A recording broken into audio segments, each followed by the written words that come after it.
Prova C1 2, prova microphone, test microphone, test, traduzioni, tutti quanti siamo a posto, continuiamo a provare, proviamo i microfoni del podio, proviamo i microfoni del podio, proviamo il test.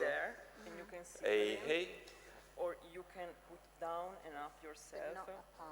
Prova test, prova microfoni del podio. Prova, test, prova. Can you hear me? Certo. Okay, good. Test. Good. Aspetta che sto sentendo.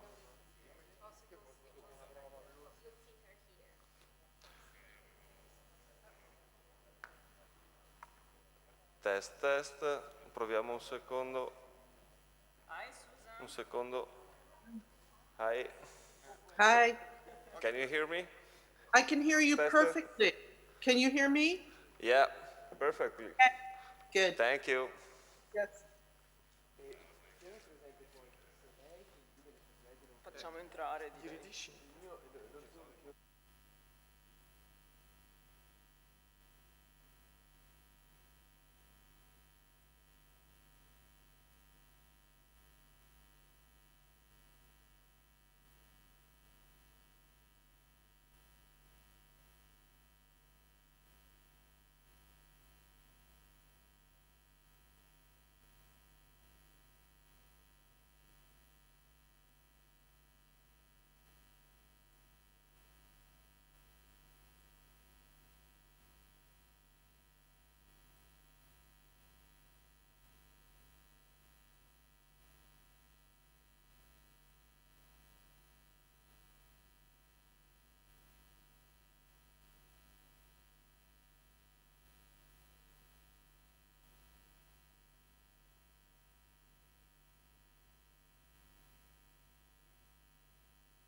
morning, everybody. Buongiorno a tutti. Welcome to the 7th event in the 5 days meeting on our program for the Milk of Dreams. I'm Cecilia Alemani. I'm the curator of the exhibition. I would like to open with some words of gratitude. Thanks to all the speakers for being here today with us, and thanks to all of you for being here and everybody that is connecting online. Thanks to my curatorial team with Marta Papini and Manuela Hansen and the entire Biennale team, and in particular Jorn Brandmeier, Marina Bertaggia, Ilaria Zanella, Raffaele Cinotti, and Francesca Montorio. A reminder that we are having more presentations today. At 5 p.m., scholars Sadia Hartman and Anna Vatz will join artists Sofia Almaria and Elisa Giardina Papa for a conversation around the notion of fabulation. I'm very thrilled of this morning's conversations between Susan Aberth, who will be connecting via Zoom on the screen, Tere, artist Emma Talbot, and Gražina Subelytė around surrealism and surrealist women artists, alchemy, magic, mysticism, and the tarot. Alice Mahon was going to join us too, but she was finally unable to participate. She will be missed today. Each participant will do a short presentation and then join for a conversation moderated by Gražina. They will open to questions towards the end, so please hold them until the end. We will be wrapping up around noon. I have the pleasure of introducing Gražina Subelytė, who will open the event and present our stellar guest speakers. Gražina is Associate Curator at the Peggy Guggenheim Collection here in Venice, where she curated Surrealism and Magic, Enchanted Modernity, an exhibition that is marvelous in so many ways, from the amazing works it gathers to the tremendous amount of research behind it. Please visit it if you haven't done so already. Gražina also curated Rita Kern Larsen, Surrealist Paintings, and 1948, the Biennale of Peggy Guggenheim, and co-curated From Gesture to Form, Post-War European and American Art from the Schulhoff Collection, and Peggy Guggenheim, The Last Doggeressa. She authored numerous essays on surrealism and its relation to magic and the occult. She completed her PhD at the Courtauld Institute of Art in London. Please join me in welcoming Gražina. Thank you.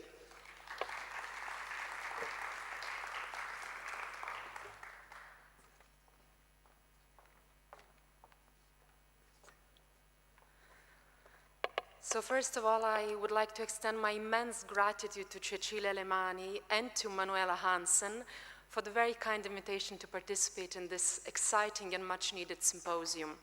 And above all, to Cecilia for curating this extraordinary exhibition. Truly a gift to us all. I think you would all agree with that. Thank you so much, Cecilia. You and your team are truly a force of nature.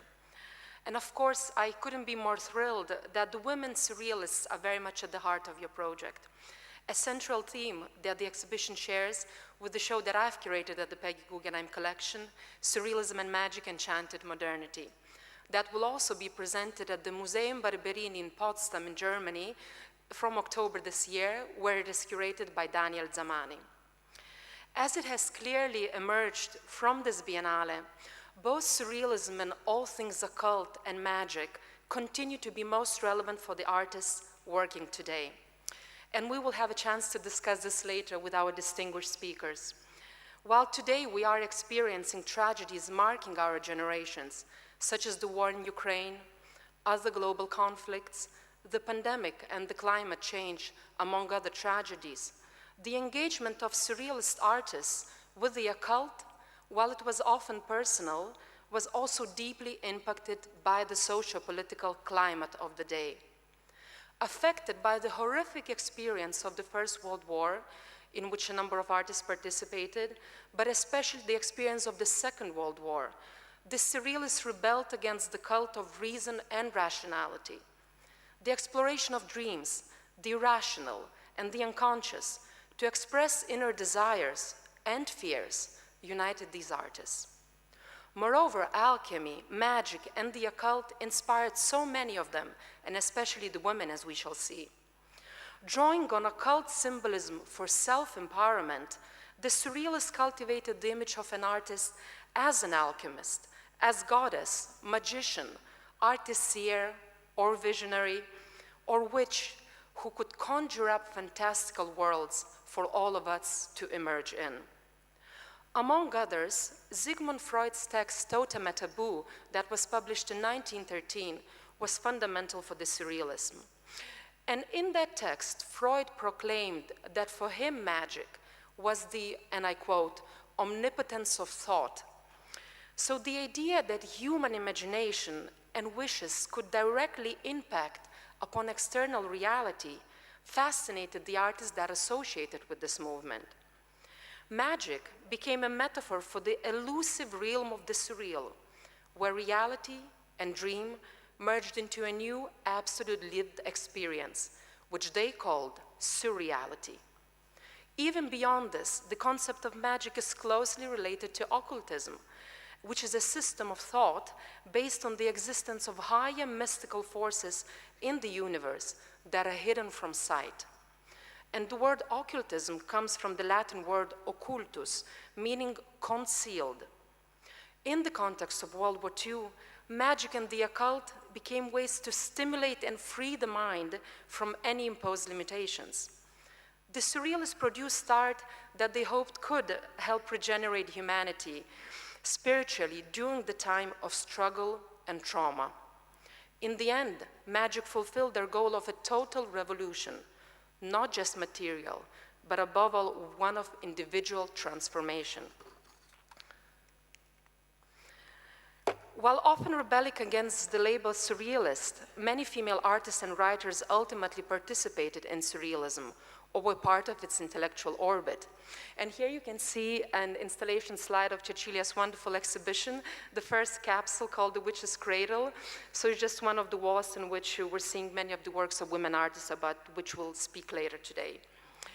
And the emergence of these women artists during the 1930s and their interpretations of women as self-confident questers, magicians, and witches, rather than inspirational muses or clairvoyants, destabilized the biased female typologies initially formulated by an exclusively male circle. While male painters tended to assign women stereotypical attributes in their works, women employed the occult to advance a distinctly proto-feminist agenda and strategies of empowerment. They critically investigated the possibility of emancipated female subjects offered by the realm of enchantment, and they were engaged with harnessing the creative potential of magic. Artists such as the English-born Leonora Carrington, the Argentinian-born Leonor Fini, the American Dorothea Tanning, and the Spanish-born Remedios Varo, among others, rejected the notion of women as passive accessories in a male hero's quest for adventure and supremacy. And here I mentioned just a few names, but there are so many more to be included. Among them, I'm thinking of Toyan, Merit Oppenheim, and Ethel Cahoon, of course. So instead, these women artists depicted female protagonists as active rather than passive agents in narratives reflecting their profound interest in magic, mythology, and witchcraft. The women, above all, looked at the power of nature and all of its manifestations, be they vegetation or animal-like, and their inner spiritual alignment with it. Myriad works express their belief in the overlap between the human, animal, and plant spheres, and the enchanted continuity underlying the natural realm, defined by constant transformation and metamorphosis. To introduce just several of the artists and their works, and there are so many that we could mention, I think of Leonora Carrington's Catwoman of 1951 that is currently exhibited at the Peggy Guggenheim collection, as it perfectly encapsulates this overlap. This metamorphic, half-human, half-animal, is inspired by Bastet, a feline Egyptian fertility deity who protected the home.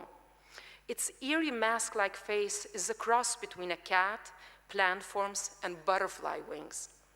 Like the guardian of all forms of life, and seemingly the underworld, she's standing tall, dominating the room when you enter it.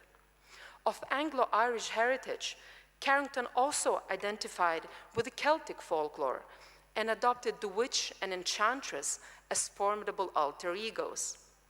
In her seminal painting, Grandmother Moorhead's Aromatic Kitchen from 1975, illustrated here, she depicts three witch-like figures standing on a magic circle and engaged in food preparation or nourishment.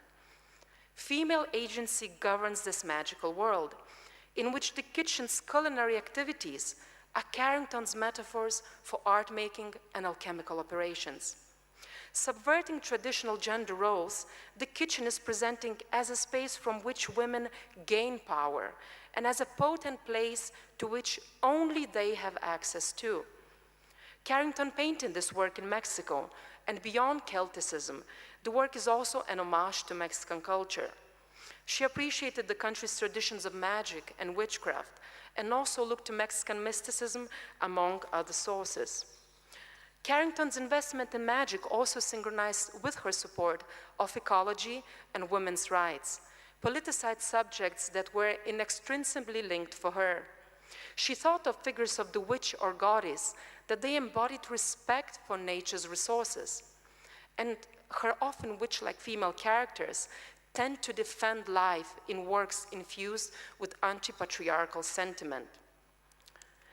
Remedios Varo, who was a great friend of Carrington when they both lived in Mexico since the early 1940s, also painted women or hybrid androgynous figures engaged in magical rites, alchemical activities, or mystical journeys. And you see this wonderful painting currently exhibited in the Biennale in the Witch's Cradle capsule. Spurred by her exchanges with Carrington, Varo immersed herself in esoteric iconography and the occult, above all, the history of witchcraft, which informed her main subject matter. Leonor Fini also anchored her work in medieval witchcraft imagery and in myths about sovereign goddesses. Her portrait of Princess Francesca Ruspoli from 1944 is especially telling, and it depicts the princess dressed in black with what looks to be a thin dagger in her left hand, and she is reminiscent of a witch holding a wand, as if she has perhaps cast a spell or is about to do so. Fini also populated her paintings with intimidating, often lethally seductive women and female hybrids, such as the part woman, part male beast, the Sphinx, which is an ancient keeper of secrets and the symbol of enigma with whom she identified. These characters engage in ritualistic acts occurring in fantastical settings, out of time and place. When men appear, they're beautiful, passive, and weaker beings. Through such interpretations of power relations, Fini questions stereotypical gender roles. Last but not least, Maya Deren, the Ukrainian-born avant-garde filmmaker, also engaged with witchcraft. While Deren, like some other women artists, rejected the surrealist label, she rubbed shoulders with the European expatriate art community in the United States. She had knowledge of witchcraft, as well as Caribbean and African diasporic religions, having worked for the occult writer William Seabrook on his book Exploring Witchcraft, and afterwards for the anthropologist and dancer Catherine Dunham, who studied voodoo in Haiti. Thanks to her, Darren became fascinated with ceremonial practices in which possession and trance occurred through movement and sound. Magical operations and rituals of witchcraft are present in her unfinished occult short film called The Witch's Cradle, shot in Peggy Guggenheim's New York Museum Gallery Art of the Century in 1943. And it can now be seen at both the Biennale and at the Peggy Guggenheim collection. So mentioned were just several names, and there are so many more to be added. And these notions related to magic, nature, and mysticism, so dear to women linked to the historical surrealist movement, continue to be key for the artists working still today, such as the brilliant Elma Talbot, whose work you can see in the Arsenale at the Biennale this year. And on this note, we are incredibly delighted to welcome our three distinguished speakers today, Susan Aberth and Tere, who will introduce us to Leonora Carrington and the tarot that she created, while Emma Talbot will speak to us about her work and the connection to surrealist thinking. And on this note, I'll also like to introduce their short biographies. Susan Aberth is professor of art history and visual culture at Bard College in New York, and she's the author of the book Leonora Carrington, Surrealism, Alchemy, and Art, published in 2004. and she has focused her scholarship on women artists and occultism. With Tere Ark, Susan co-authored the book, The Tarot of Leonora Carrington, which will be reissued this summer in an expanded edition. And I know that today they'll be speaking to us specifically about this new edition. An essay on Leonora Carrington by Susan Aberth is also included in the catalog of our exhibition on Surrealism and Magic at the Peggy Guggenheim Collection. And her essays are also included in volumes such as Witchcraft, Library of Esoterica, published by Taschen in 2021, Not Without My Ghosts, published by Drawing Room and Hayward Gallery in 2020, Agnes Pelton, Desert Transcendentalists by the Phoenix Museum of Art in 2019, and the academic volume, Surrealism, Occultism, and Politics, published by Routledge in 2018. And Teresa Ark was the chief curator of the Museum of Modern Art in Mexico and the director of an international art investment fund. She is an independent curator, and she creates and produces exhibitions in Mexico and abroad. And her most recent one is Leonora Carrington, The Magical Tales at the Museum of Modern Art in Mexico City in 2018, and Marco in Monterrey. In 2012, she curated In Wonderland, The Adventures of Women Surrealists in Mexico and the United States, which was an international project presented at the Los Angeles County Museum of Art, the National Museum of Fine Arts in Quebec, and the Modern Art Museum in Mexico. She's currently working on a retrospective of Leonora Carrington to open in September in Denmark, and that will then later travel to Spain. As mentioned, together with Susan Aberth, she co-authored the book The Tarot of Leonora Carrington, about which we'll hear shortly. And last but not least, our third wonderful speaker today is Emma Talbot, who's an English artist who lives and works in London. And as I mentioned, you can see her work also at the Biennale this year. And she studied at the Birmingham Institute of Art and Design and the Royal College of Art. She's also the winner of the 8th Max Mara Art Prize for Women, and her work has previously been exhibited at the DCA in Dundee, Birmingham, at Arcadia Missa New York, Turner Contemporary in Margate, the Drawing Room in London, the Freud Museum in London, Neue Aachener Kunstverein in Aachen, Tate St. Ives in Cornwall, among many other places. And she also has forthcoming exhibitions at the Kunsthaus, Center d'Art Pascart in Biel, Switzerland, and the Kunsthalle Gießen in Germany, the Whitechapel Gallery in London, and the Collezione Maramotti in Italy. So please join me in first of all welcoming Susan Aberth to give a presentation. Hello, everyone. I'm delighted to be here, even if on Zoom. And I know that Leonora Carrington is here with us in spirit today. First of all, because she loved Italy, she loved Italian art, and secondly, because she would be deeply satisfied not only at the appreciation of her life's work, but more importantly, the energy it's generating in regards to issues she cared deeply about, such as feminism, ecology, and the exploration of alternate universes surrounding us, often unseen, but there nevertheless, especially to her. And I'm going to share the screen now.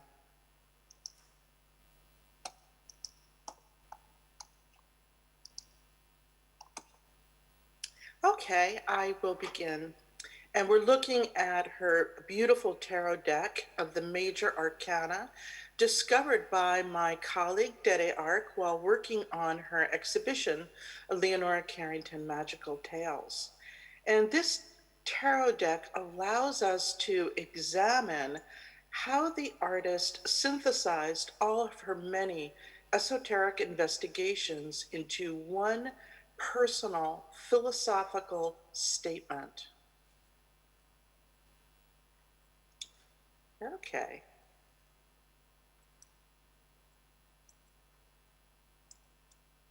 Sometimes it's a little slow moving along.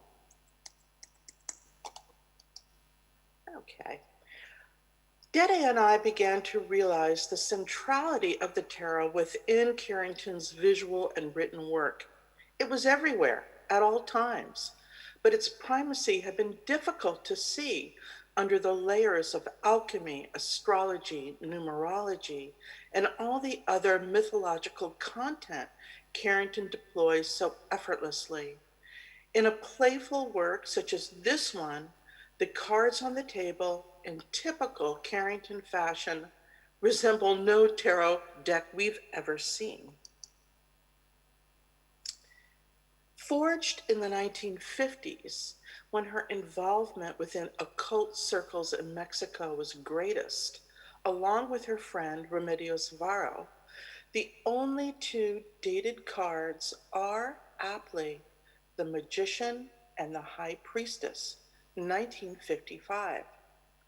Compared to other standard decks of the time, such as the Marseille or the Waite Smith Tarot deck, we see here an absence of fussy detail and instead an emphasis on color and core iconography. Another original aspect of her tarot deck is her deviation from standard color symbolism, which has been studiously replaced with her own color symbolism. So for example, the High Priestess card is usually blue. Not here. Why? All magical practitioners need to create their own tools, and these implements reflect their own beliefs and magical goals. And such is the case with Carrington's deck. She never meant this deck to be exhibited as art, but rather it served as a vessel for the distillation of her magical worldview, especially her vision for the future. Black and red for Carrington, in the tarot at least, are male and female and are linked to alchemical processes, among other things. A hallmark of Carrington's deck is its spiritual and mythological inclusivity, drawing from a number of antique sources such as ancient Egypt, Mesopotamia, Celtic, Kabbalah, and of course alchemy. In her paintings, Carrington often linked the color red to feminine magic, as you saw at the beginning of this presentation with Grandmother Moorhead's Alchemical Kitchen. She also linked red to certain goddesses, such as Isis, pictured here in Manly Hall's famous Secret Teachings of All Ages, behind a brilliant red veil, very much like Carrington's High Priestess card. The remarkable drawing on the other side from 1962 provides us with some indispensable insights into her color use again, and its alchemical nature. In the center, in the upper portion, we see a figural grouping, and it's titled Fourfold Androgen. It shows a black male figure merging with a red female figure, while between them, an androgynous snake-like creature is born in the reconciliation of opposites. What is most fascinating, what we believe at least, is to be Carrington's inclusion of Mesoamerican belief systems. The Nahuatl word for knowledge translates to the black ink, the red ink, and these are the predominant colors of their murals and codices. Carrington visited and was aware of excavations at the nearby archaeological site of Teotihuacan, and this fresco shows Teotihuacan trademark use of red, and here in the depiction of their great goddess. Likewise, black was long associated with the volcanic stone obsidian, which was used in both pre-Columbian times and in contemporary indigenous practices as one of the tools of magicians. Thus, when Carrington breaks with all tarot color traditions, she could be incorporating the belief systems of her adopted country. Carrington personally knew many of the leading archaeologists in Mexico and was close friends with the Italian anthropologist Laurette Sejourné, who was studying the myth of Quetzalcoatl, and she would even provide the cover illustration, as you see here, for one of Sejourné's books on indigenous myth. So the black of the magician card can thus be aligned with the black depiction of the magician Quetzalcoatl.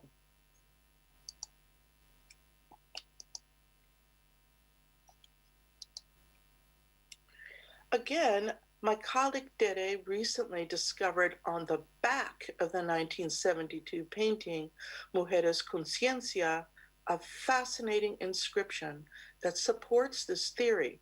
It reads, Winged Cihuacoatl, snake woman, equals Quetzalcoatl, sacred serpent, hermaphrodite, rises again in the tree of life, where Eve gives Eve back the fruit of wisdom. Women, take back the original wisdom, end quote. In this page from the Mexica Florentine Codex, Cihuacoatl is depicted as a deity of gender duality, with a red and a black band on her face. She holds a weapon and a loom. The red of Carrington's High Priestess card can then be linked to the goddess Cihuacoatl, who is not only associated with witchcraft, but also as a hermaphrodite, blended attributes of male and female. Other female figures in her tarot cards are breathtaking in their numinous majesty. Is the oval egg-like face of justice an allusion to alchemy?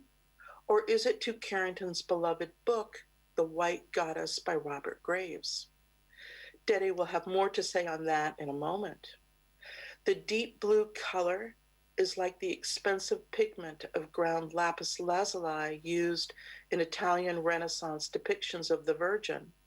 But lapis itself is a stone related to the goddess Mat, depicted in the Egyptian Book of the Dead as the feather of justice in the scales weighing the soul of the deceased. Here, justice hovers in space as if high above the material plane, a female figure in charge of the balance of energies in the universe. Temperance is also airy, wings flapping, hair blowing, as waters in the silver and gold leaf vessels commingle in alchemical volatility. Temperance is usually non-gendered, but Carrington's is feminine, with a third eye in her forehead and 5-petaled, pentagram-like flower in her hair. And pink is a very specific color choice for the background and perhaps is tied to the divine feminine gift of healing from a variety of occult traditions. There is so much to say about this extraordinary card, arguably one of the most beautiful in her deck, with its luminous gold leaf background. The naked woman, a symbol of eternal youth, pours water from her alchemical vessels, thus nurturing the world with feminine powers. Carrington has transformed the traditional 8-pointed stars and other decks, such as here in the Marseille deck, to instead the pentagram of magical practice. The star directly overhead could also be the dog star Sirius, which she depicted in other works and is associated with the Egyptian goddess Sodep, often absorbed into Isis and depicted with a star directly overhead. Tellingly, Carrington has placed an ibis by her side, the bird associated with Thoth, the Egyptian god of magic. Finally, is this yet another depiction of the white goddess, a symbol of the universal divine feminine? And I think I will stop now and let my co-author, Tere, take over.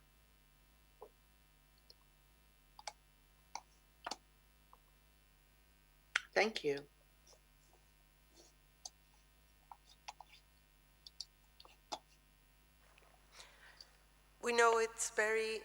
early in the morning in New York, but it was wonderful to have you here.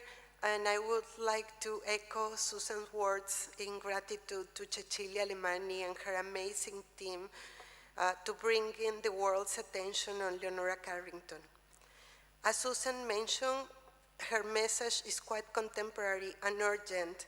And with this in mind, during the pandemic, we both sat down to re-examine her major arcana deck that we had discovered before in 2018 and had already published in the Tarot of Leonora Carrington. And in preparation for this second revised edition, we came to realize that her tarot deck presents nothing less than an occult roadmap to Carrington's re-envisioning of the world and its power hierarchies. Once one becomes accustomed to its meta-language, it contains startlingly bold gender reversals, including an admonition both to return to a female-based and led spirituality and to emphatically propose that only by an alchemical blending of male and female can true gender equity occur. A re-examination of 4 fundamental elements in particular leads us to such a conclusion. First, the profound influence of Robert Graves' 1948, The White Goddess, on the formation of Carrington's feminist spiritual views. We realize, for instance, that in all of the tarot cards that feature female figures, their faces or bodies are painted white, and many contain recognizable attributes of different goddesses. Second, Carrington's remarkable occult novel, The Stone Door, which is a complex tour de force incorporating multiple intersecting esoteric traditions that are filtered through her unique lens. And finally, 2 drawings, the map of the human animal that Susan just presented, and a color chart that we found in the past few years. It became evident that over time, the theme of a reclamation of a goddess-centered spirituality grew in her work, culminating in her tarot deck in nothing less than a reconfiguration of esotericism via a feminist lens. And here I want to add that this discussion was also possible because of the combination of my own interest and Susan. As Gražina mentioned, Susan's book on Leonora Carrington, Alchemy, Surrealism, Alchemy, and Art, she had already studied all the alchemical influence in her work, and she kept on studying that, and I was really much into the White Goddess for the Carrington exhibition in Mexico. And as we were looking at the tarot again during the lockdown, we started putting together all this information we had, the previous interpretation, but adding also the Mesoamerican influence in her work. So we came up with this whole new view where we put everything together. And as we look at this with the feminist lens, we think about Amagoya, a character in the Stone Door, based on her close friend, Remedios Varo, who states in an argument with 3 men who consider themselves ascended masters with set plans for the Earth's spiritual evolution. And I quote, "The plan is stale and has been so now for many centuries. Only the mixture of male and female can make a living being. The Earth must be renewed." End of quote. In her tarot deck, Carrington appropriates historic and mythological figures of feminine spirituality, and not only demands a reclamation of their stolen powers, but also proposes a shift in consciousness that is profoundly esoteric in nature, that of the blending of both genders, an alchemical androgyne, but with a modern twist. Carrington effectively used several strategic tools to append and reconfigure outward modes, and in the case of her tarot deck, one such tactic was the purposeful use of color. A truly marvelous element of the cards is Carrington's use of gold and silver leaf, which adds an aura of antique glamour and enchantment to the production. There could be a number of reasons and sources for this usage, beginning with Carrington's love of alchemy, and that is one of the lenses through which we examine her deck now. Nevertheless, the discovery of a fascinating color chart built around the enneagram has shed new light also in the complexity of the significance of color for the artist.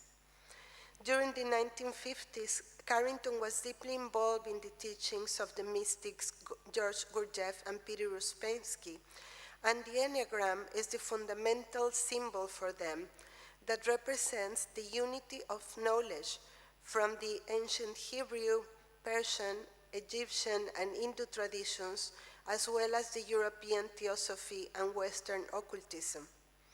The circle, divided into 9 sections, connected to 9 points in the circumference, follows a specific order and precise measurements connected to the law of the octaves. The enneagram concentrates the symbolism of numbers, letters, magic, astrology, alchemy, and tarot. Uspensky describes it as the fundamental hieroglyph of a universal language, perpetual movement, and the philosopher's stone. Carrington modifies the order of the numbers and adds color to each one of them, inscribing a diversity of meanings related to astrology, alchemy, parts of the body, senses, gender, numerology, among others. For instance, she associates violet with Mercury, the messenger, and reconciliation, and is also the connecting line between the colors red and blue. This is instructive towards deciphering the esoteric meaning of the central figure on the lover's card, as we will see. Looking at Carrington's deck through a feminist lens, the Empress is yet another personification of grapes, the white goddess. Dressed in an emerald green that is reflected in the trees, water, flying birds, and stalks of wheat, the enthroned pregnant woman represents fertility. In her enneagram chart, the artist associates the color green with Venus, growth, sea, eyes. And the emblem for Venus is emblazoned on the heart-shaped shield at the corner of her throne. Green is the color associated with Venus and copper in alchemy, as this material, when it patinates, turns green. One of the richest sources of this metal is the island of Cyprus, which means copper, and is of course the mythical domain of Venus. Associated with the emerald tablet, green can represent magic itself. With the choice of green in this card, as well as in Mujeres Conciencia, is Carrington implying that the domain of magic should be in the hands of women?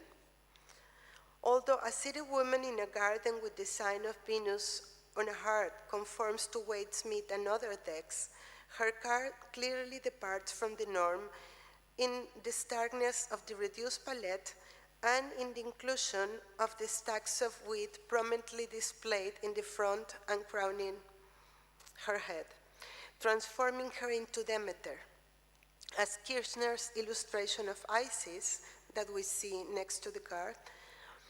On the left, a reproduction that she knew well from Kurt Seligman's Mirror of Magic. On the left of the enthroned Empress, 3 cranes fly upwards, an innovation by Carrington. Graves has much to say about cranes, and he links them specifically with the Moon Goddess and the Triple Goddess. Carrington understood well all these different aspects are manifestations of one goddess, and she would agree with Joseph Campbell an author she would leave later, when he states her names, the first thing to realize is that she's a total goddess, and as such, her associations over the whole field of the cultural system. Isis, Hecate, Athena, Diana, Persephone, Ceres, Hathor, Epona, Bridget, Cihuacoatl. As Grave insists, her names and titles are innumerable. It might appear at first glance that Carrington has kept more or less within traditional depictions for her strength card. However, upon close inspection, there are major differences. The infinity sign above the figure is very large and echoed in the dragon's writhing coils below. She is seated on the fiercely roaring lion, but her calm hand and his nose indicates a friendly coexistence as opposed to domination. In mainly Hall's Secret Teachings of All Ages, he writes of this card: the young woman symbolizes spiritual strength, and the lion either the animal world which the girl is mastering or the secret wisdom over which she is mistress. The egg-shaped white face is like others in her desk, Carrington's symbol of the white goddess. There are a series of white outline flowers scattered through the dark background, each with varying numbers of petals as if captured in various stages of growth. Curling tendrils above indicate a breeze blowing through the garden. These flowers gives us a hint at Carrington's prototypes, for combined with the elegant figure, they are reminiscent of medieval French mille-fleur tapestries that she could have readily seen in books or museums in Paris and New York. These tapestries are known for their luxuriant fields of flowers, symbolic of the Virgin Mary, and display animals in hunt scenes. In some, as the unicorn tapestries, a young virgin tames the mythical unicorn. Carrington has included a dragon with a curling red tongue, and this creature is evocative of medieval art. A woman with a dragon appears often in medieval depictions of St.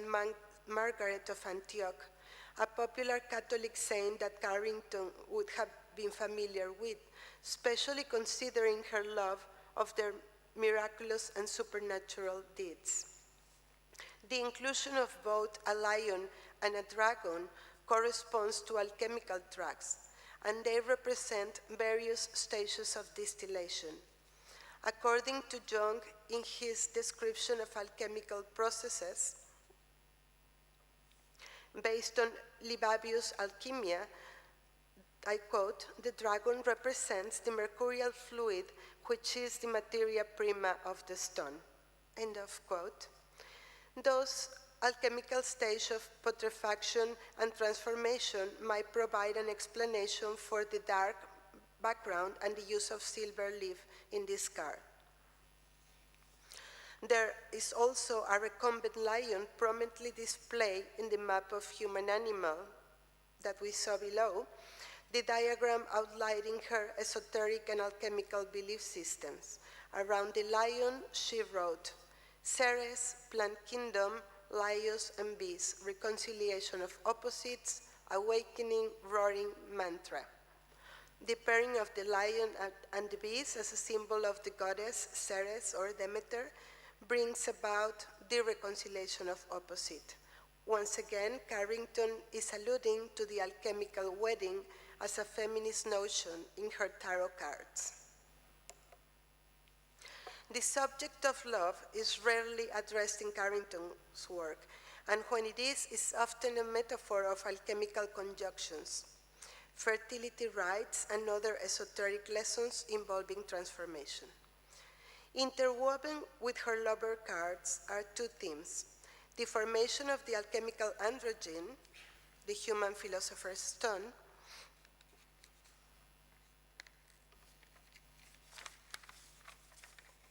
and that of the creation myth, as it relates to the descent and ascent of the goddess.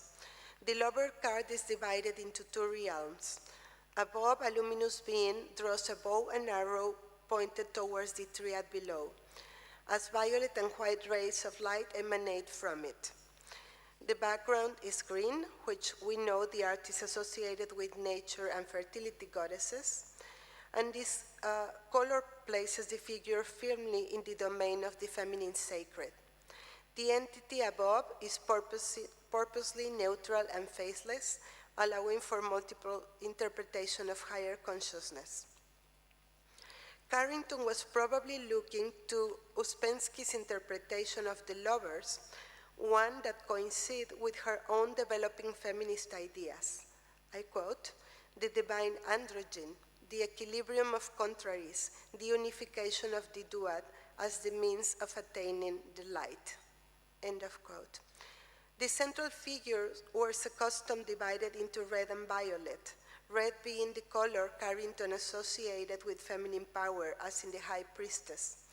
The color violet is a rare choice for her.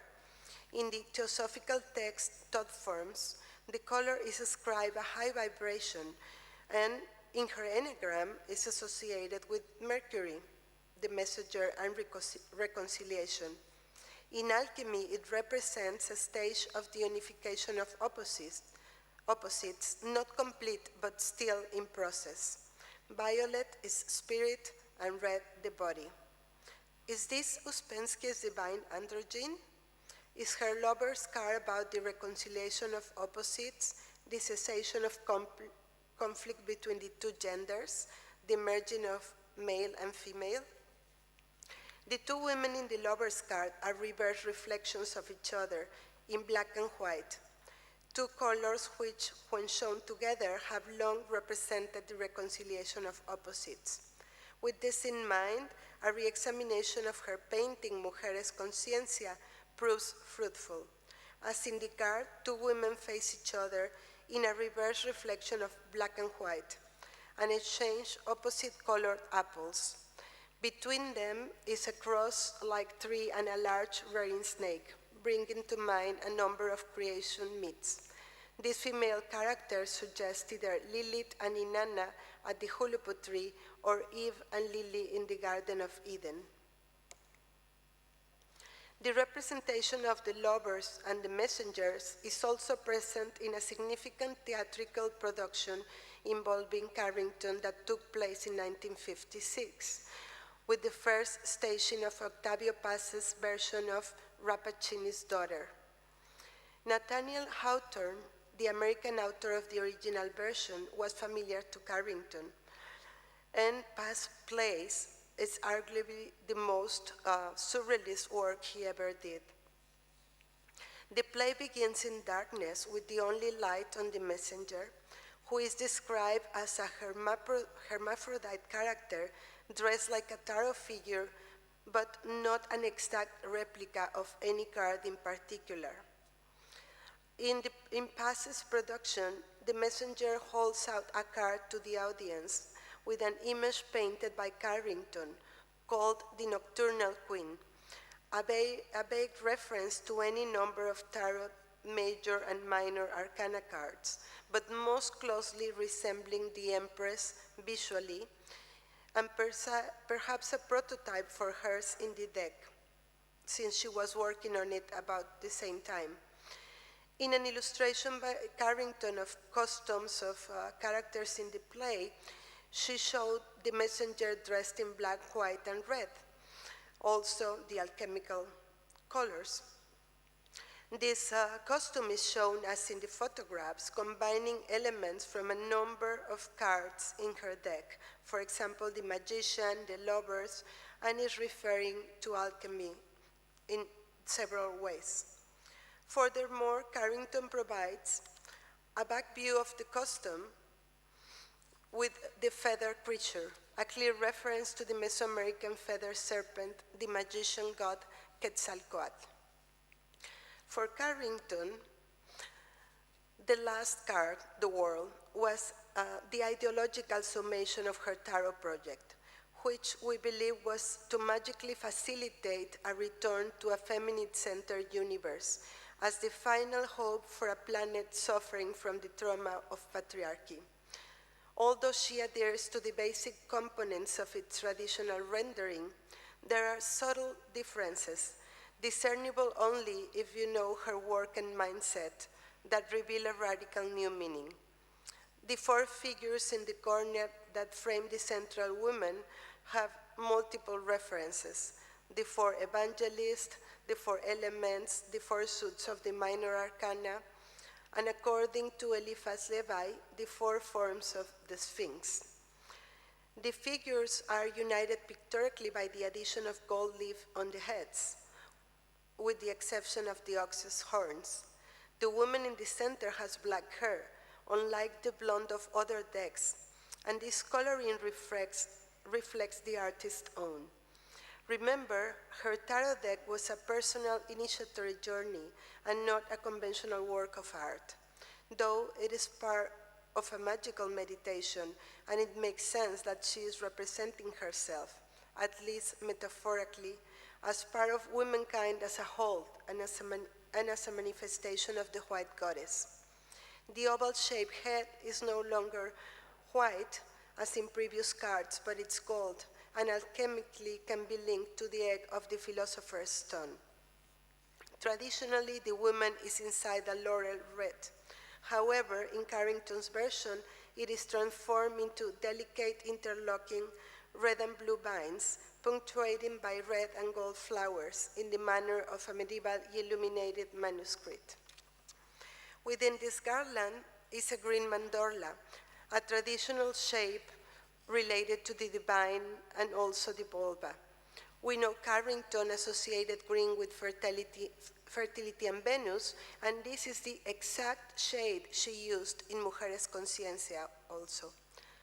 We can link in the word card to an apocalyptic medieval manuscript announcing the end and a new beginning of the world order. A woman emerging through a vulva-like form is seen in Barrow's 1906 painting, Nacer de Nuevo, to be born again, and reflects what artists believe in the regenerative power of the divine feminine.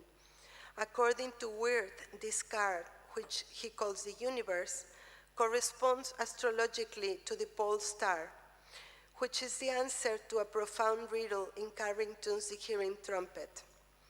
The answer to the riddle unlocks the entrance to the tower, allowing her to descend into the womb of the world whence all things come.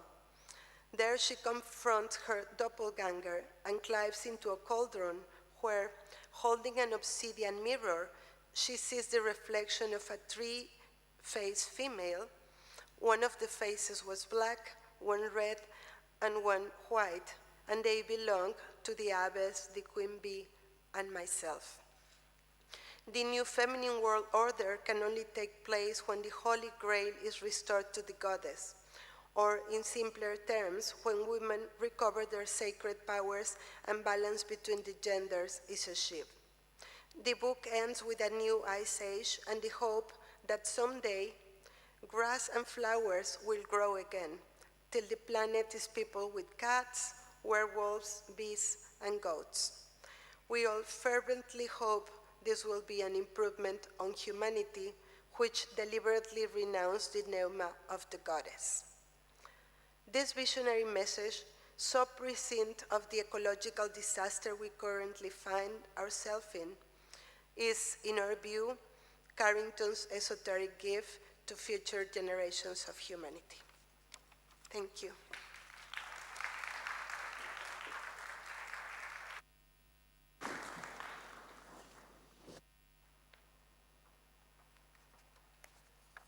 Thank you so much for the invite to be here today with such amazing speakers. And I'd like to thank Cecilia Alemani for including my work in this incredible Biennale, The Milk of Dreams. I'm going to talk about my work and show some previous works to give a bit of context, and then I'm going to talk about the works that I have in The Milk of Dreams. And I'm going to try to connect this with thoughts about surrealist thinking in contemporary terms. We live in volatile, disrupted times. A painted silk hanging, 4 meters by 3 meters, titled A Crash in Fast and Slow Motion, was the first thing that confronted the viewer on entering my show Ghost Calls at DCA Dundee in 2021. It was hung as something unavoidable that you had to confront before you could see the rest of the space. You can see the imagery of a screwed up form, a screwed up world, a crashed machine, a car crash, a wreckage, that a group of women are circling. They're the victims of the crash who step out of the wreckage stunned and disoriented. They have to begin to formulate how they move forwards, how they continue when nothing works anymore. Nothing is as it was. This was made prior to the war in Ukraine, but with a real sense of foreboding about an unnameable event that causes a total crash. Their continuance, the group of female figures, takes place in this epic landscape, where the women are cast as keeners, that is, professional mourners from Celtic tradition, who lament the loss of the recent past and tune into ancient traces, listen to ancient ghost voices and natural dynamics to create a space where some kind of alternative future can start to take place. They draw on these forces because they can't rely on normative, conservative, patriarchal, binary systems to provide what they need. It's a response to the destructive tendencies of late capitalism, and in particular, politics of acceleration. These pieces were informed by noticing how the early part of the 21st century can be mapped almost exactly onto the early part of the 20th century. And by deduction, by thinking about this, I was really anxious about what these conditions might produce for us in the near future.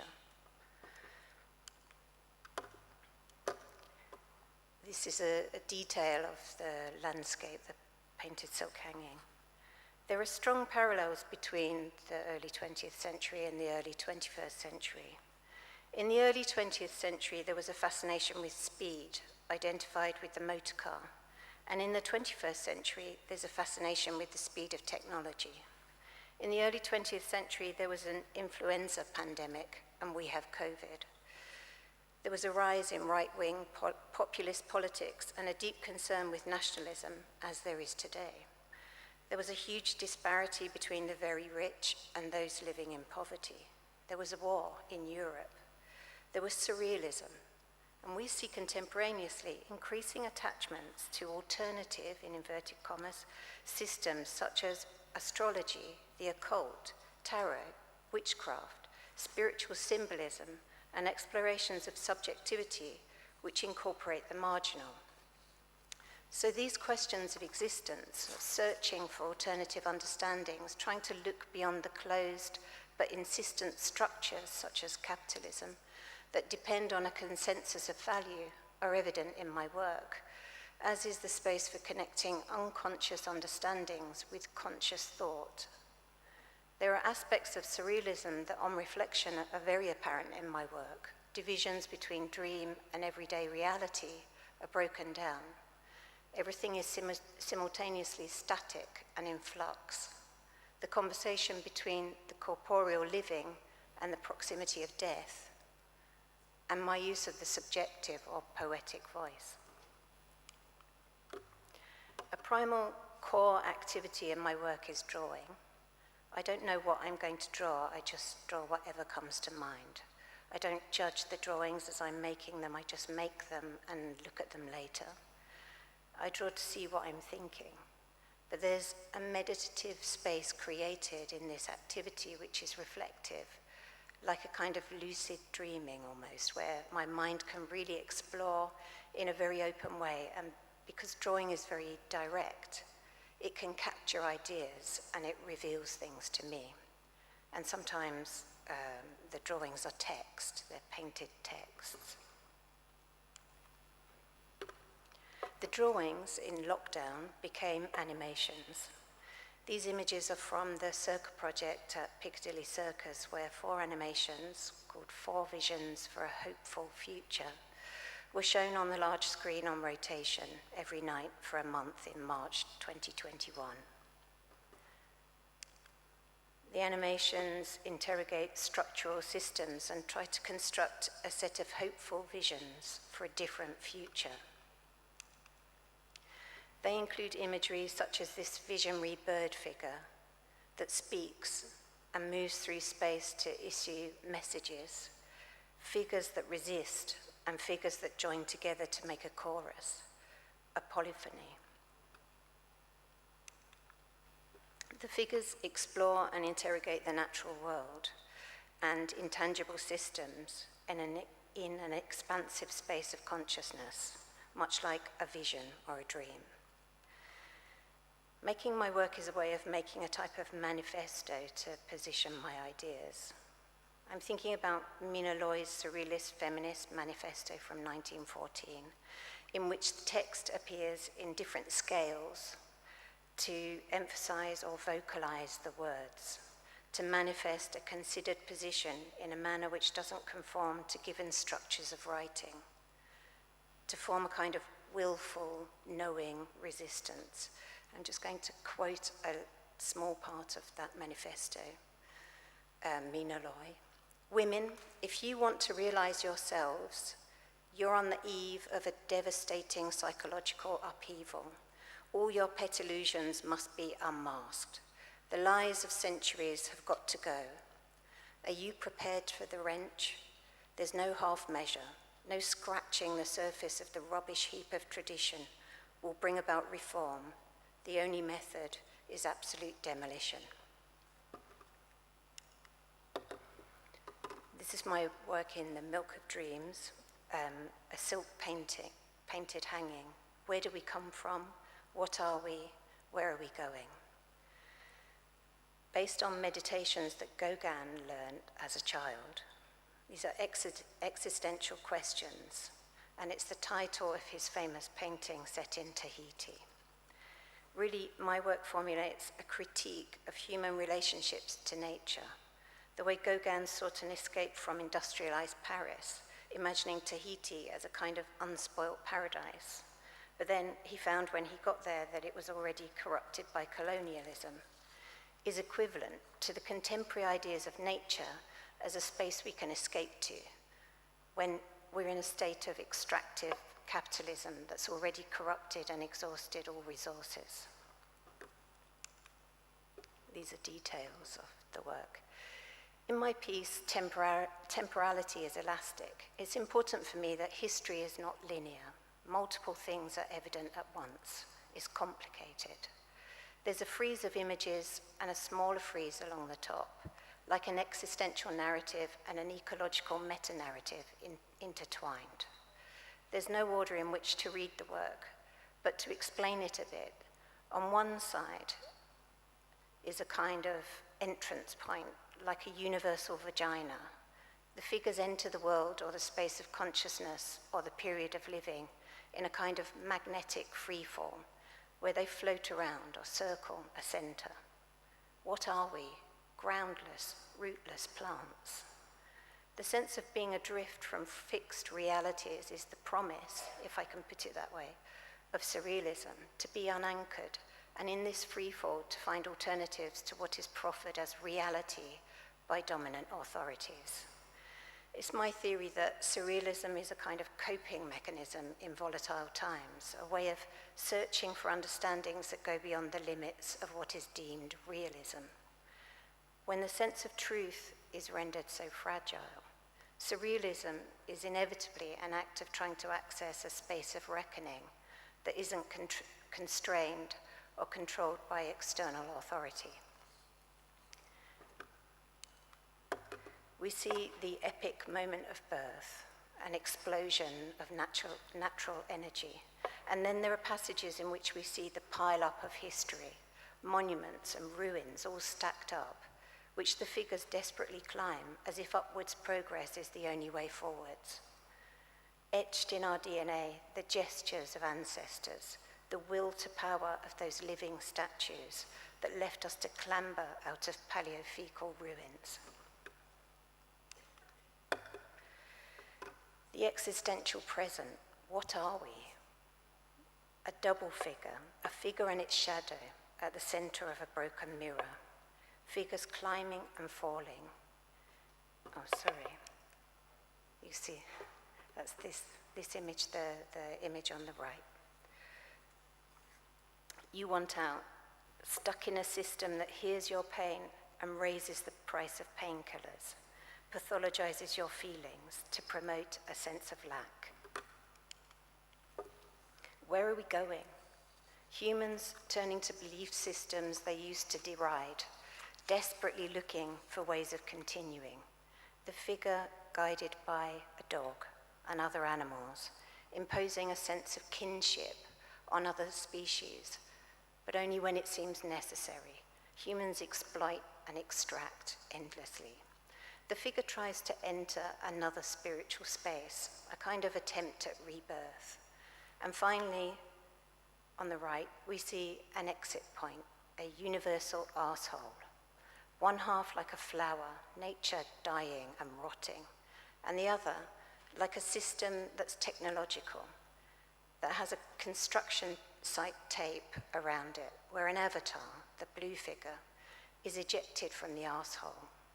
It's a critique of imagining that the solution to our crisis is to inhabit another planet. This escape fantasy to colonize more space is a weird delusion. Imagined exile is a privilege. Lost Gauguins hoping for paradise. Humans are described as parasites that jump from host to host.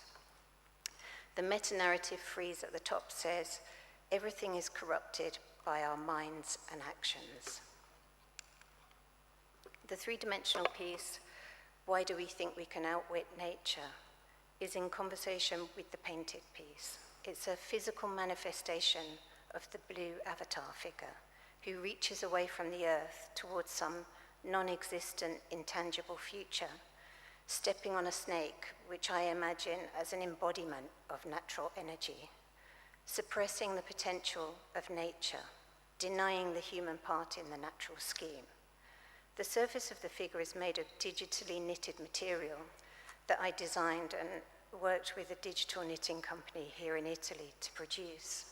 There are layers of transparent digital lines and stripes of metallic fibers that build up a kind of technological surface.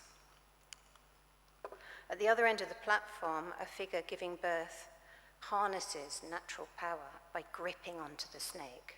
At the point of crowning, this special moment in birth where the baby is first visible in the world, the female figure draws on this natural force to perform the act of giving birth, as if she is, at that point, totally a part of the natural world and within the scheme of the universe.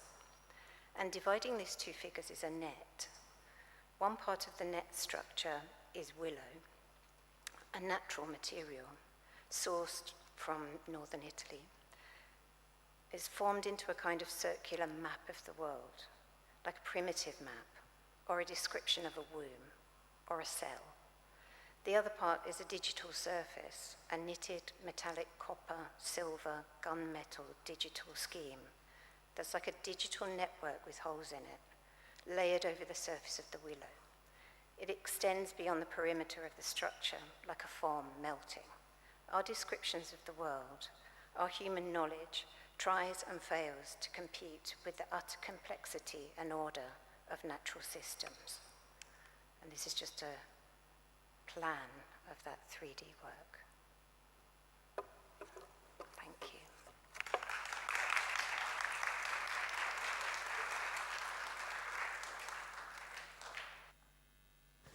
Thank you so much to all of you.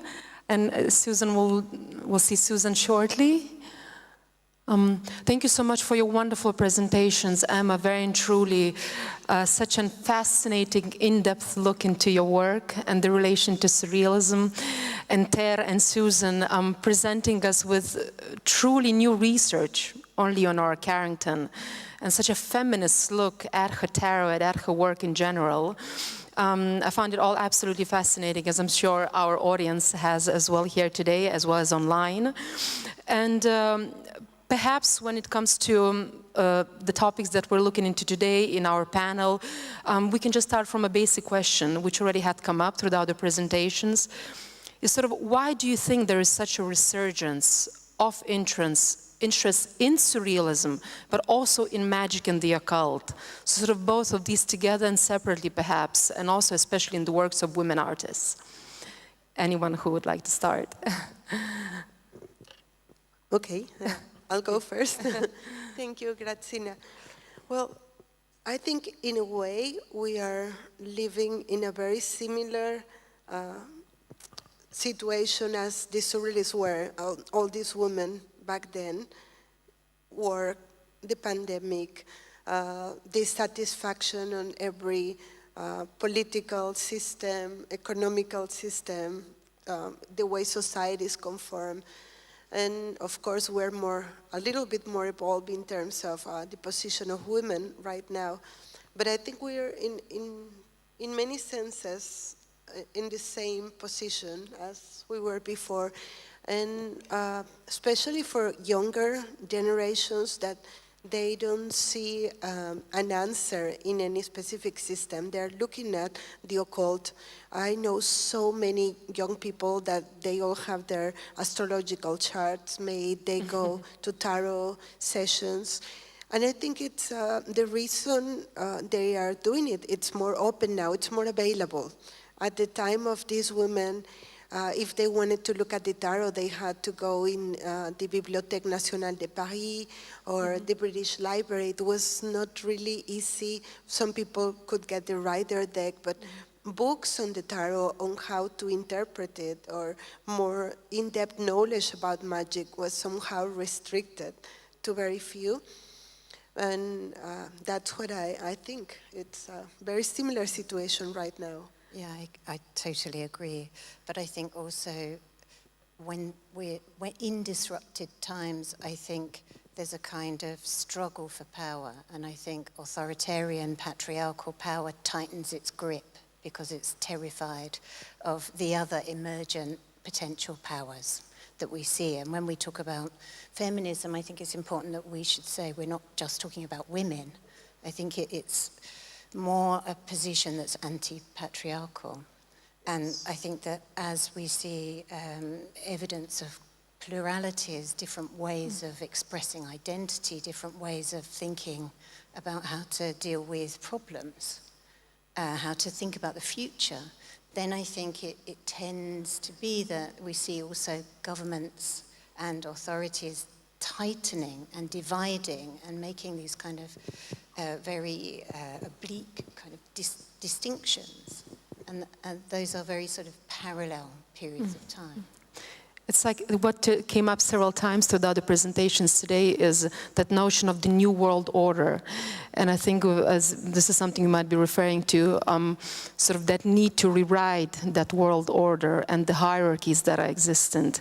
And hi, Susan, nice to see you again. And if I may, I just want to say thank you so much for joining us, because we know it's very early hours in New York. So you're very kind. But I don't know if you have any also anything to add to this discussion. Just a brief comment that witchcraft has always been a tool of the disenfranchised. This is actually nothing new. And I find it very heartening that younger generations are connecting very strongly with this antique mode of being radical and fighting power structures. So that's all I wanted to add. Absolutely, thank you so much. And sort of just to talk a little bit more maybe about the historical side of surrealism in the beginning. Maybe this is more to Tere and Susan, but of course Emma, I'd love to hear what you think about it. What do you think that surrealism could in fact offer the women artists that perhaps no other movement, avant-garde movement in the first part of the 20th century could offer to them? Susan or Tere? Yeah. I'll go first. It's a little hard to get the cues. Oh, yeah. Well, first of all, surrealism allowed women in. I think that's the first step. They allowed their full participation, and they took that participation in startling new directions. At first, they were relegated to certain roles as muse, but then they themselves saw openings, unanticipated openings, and then went with that. Tere, do you want to take it from there? Yes, I completely agree. And, but I also think that besides being able to be there, be part of this group, it was the first movement that really welcomed women, even though it was in an ambiguous way. But also within surrealism, the women had quick access to studying the occult. And I think they discovered that that was really empowering also. So Carrington was a little bit a pioneer in that because she was studying the occult before meeting Max Ernst. But that's, I think, probably an exception. A lot of them were beginning their involvements with the occult within the surrealist, studying the same books, learning about alchemy, going to all these places where they could get access to the decks, etc.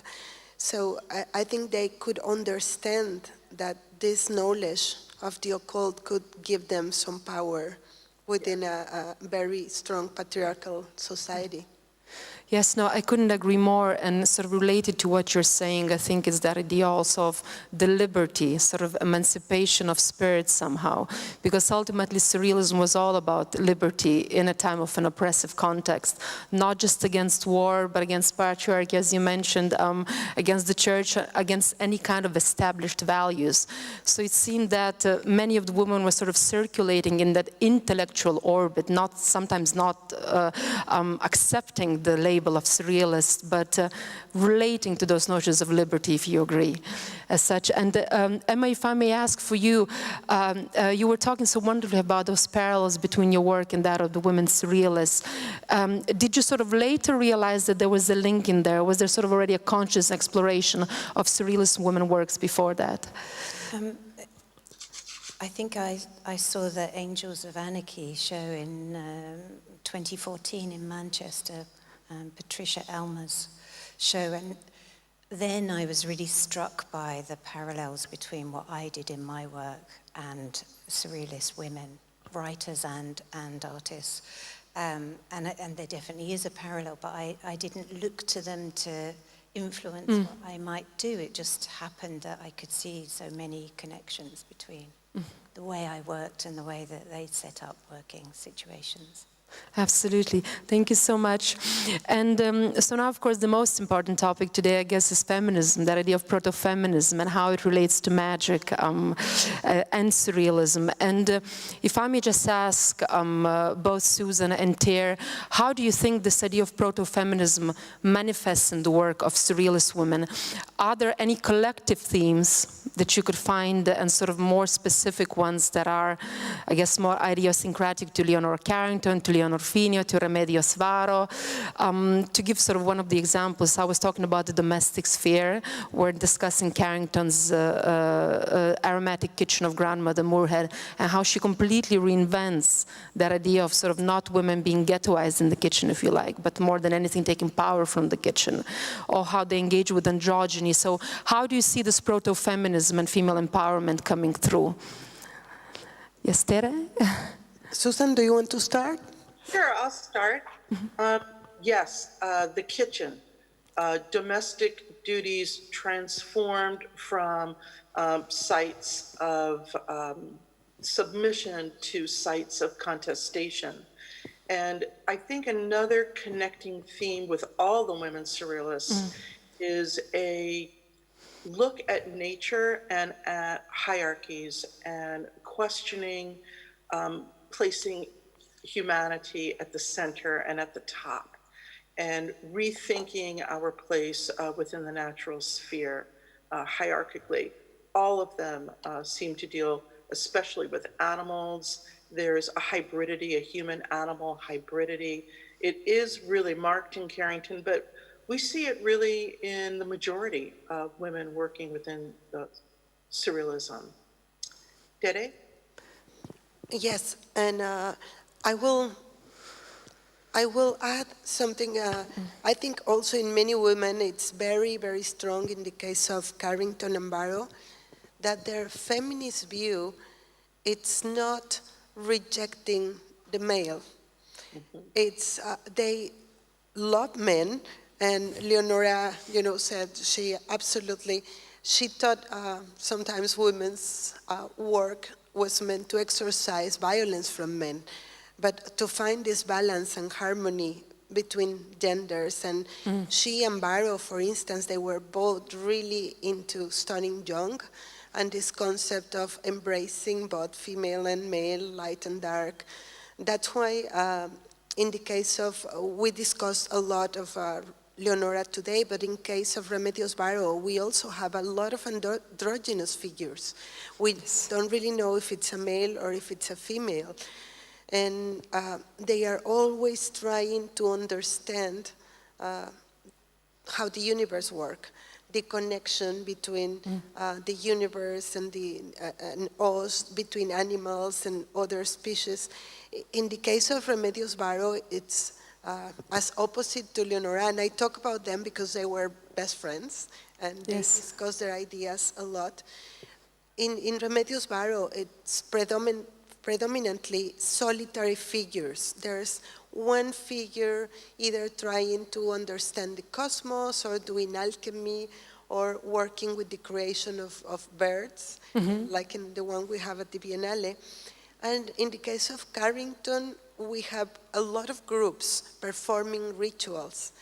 So there's different ways, but they were both, I think, parting from this same principle about finding this harmony, this integration between male and female. Yes, and I'd love to also hear about feminism and Emma's work in just a second, but if I may just add something to what you're saying, I think it's so interesting that you mentioned it, and not just the fact that the women also, as you said, loved men and sort of embraced that idea of androgyny in their works, but also from the male perspective, because we quite often talk about this idea that, well, Breton and others were so misogynist in a sense, and of course depicted women as muses, inspirational figures, but in fact, in theory, when you think about André Breton's book, Arcanum 17, published in exile, he talks about the fact, of course, talks about all the mythological women that would save, regenerate the world at the time of danger, but also mentions that you have to discard the ideas of man and privilege the ideas, so not just bodies of women somehow. And the androgyne was also extremely important for the men as a symbol, because they did ultimately believe that the sort of union between man and woman, or the king and queen, as it appears in books of alchemy, would eventually collapse the hierarchy existent in patriarchal societies that privilege the male sex and sort of help to bring about that liberation of women. So I think it's sort of wonderful that you had sort of touched upon that aspect. Yes, and Arcane 17, it also relates to the star card in the deck. And yes, he sees that the hope of the planet is in the hands of women. That's exactly right. It's the same thing that Leonora Carrington is trying to express in the creation of this deck. No, completely, I couldn't agree more. Yes, Susan? Oh, I just want to add, I think what makes the women so appealing, especially Carrington, to contemporary audiences, is this idea of not a traditional feminism where, women will be in power now instead of men. That's archaic and, of the same kind of patriarchal world vision. But I think what young people today relate to is the androgyny, but specifically the blending of male and female. And we see it everywhere in youth culture today. And I think that is the truly visionary aspect of Carrington and Barrow and these other artists. Feminism, but of a different sort. Very and truly. And Emma, if I may just ask about those ideas of feminism and how they reflect in your work as well. I think the important thing for me is this idea of writing oneself and I'm sort of half quoting Ellen Sixu when I say that, this idea that you can develop your own voice that articulates your own thinking, or you find a way to download your thinking, even if it's something that isn't necessarily immediately apparent, like something meditative or like a dream. You know, we see this in the works of female surrealists, but I think for me it's not about you know, a particular power that women only have. It's the idea that you would have permission, you would give yourself permission to speak, however you do that, in writing, painting, whatever format, to speak on your own terms. And Isabel Stengers talks about learning to think as learning to resist a future that presents itself as obvious, plausible, and normal. And for me, this is the space that is, you know, really interesting, is that there are normative ways of thinking, being, doing, and they don't have to hold sway. And the individual being able to think in their own terms, in their own language, in their own way, using whatever means of articulating that, is really the sort of amazing open space that's offered through surrealism, or these ideas that we call surrealism. Indeed. Thank you so much. These are all truly fascinating answers. And to touch upon something that already Susan mentioned, sort of that idea of the witch and witchcraft, I have several questions about that. I think it might be very interesting for our audiences. So beyond looking at witchcraft in theory and in their works, did the surrealist women actually practice witchcraft itself? Susan or Tere? Do you want to start? I'll start. With Leonora, and then I'll go on. Well, I guess, first of all, isn't art making itself witchcraft? Exactly. Isn't art making itself a magical practice, and always has been? And maybe they just recognized that fact and took back the power of art making as a political tool that can actually change in a real way the world around them. So that would be my first answer. And my second answer is, yes, I think that many of these women did practice various forms of magic and witchcraft, from small things like spell work to maybe just positive imaginings and other types of experimentation. Tere? Yes, I completely agree. And we know, of course, Susan many more times than myself, but we both had the privilege to meet Leonora Carrington and talk to her. And of course, magic was so important. It was a practice that it also relates to the kitchen as well. And there's evidence that, for instance, there's many drawings that she made as magic spells. Some were given to Remedios Varo, for instance. A new one, well, we discovered it during the Cuentos Mágicos project. She made spells to Renato Leduc when she was with him in New York, to try to get him back. And in terms not when he left for the day, she was really fragile psychologically after being in the psychiatric hospital, that she constantly needed someone to be there. So she started making spells to have him come back to her instead of, being at work. And she will do all these drawings, and some of them are part of paintings also. And there's even the grandmother Moorhead's painting you have it on show now.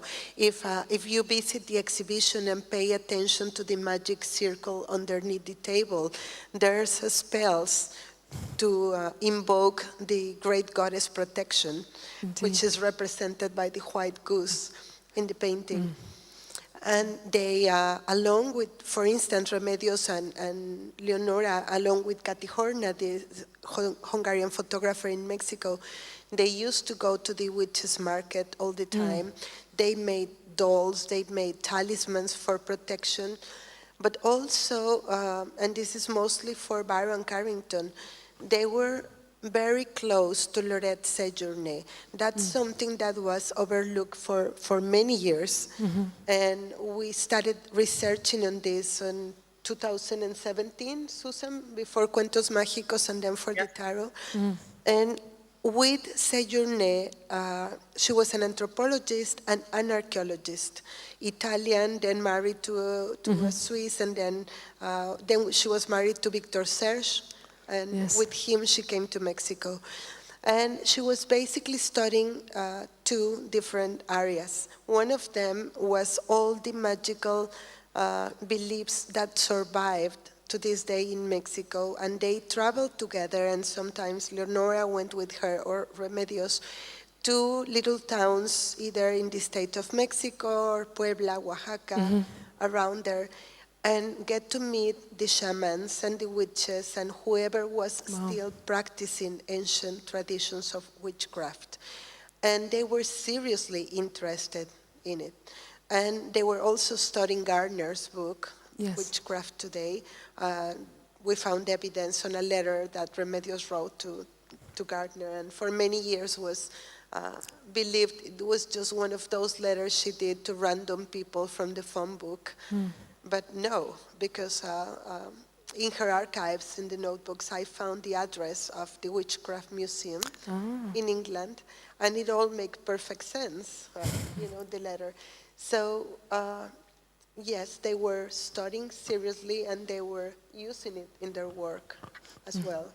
Yes, and I wonder, how much more there is still to be discovered sort of about their practice thereof.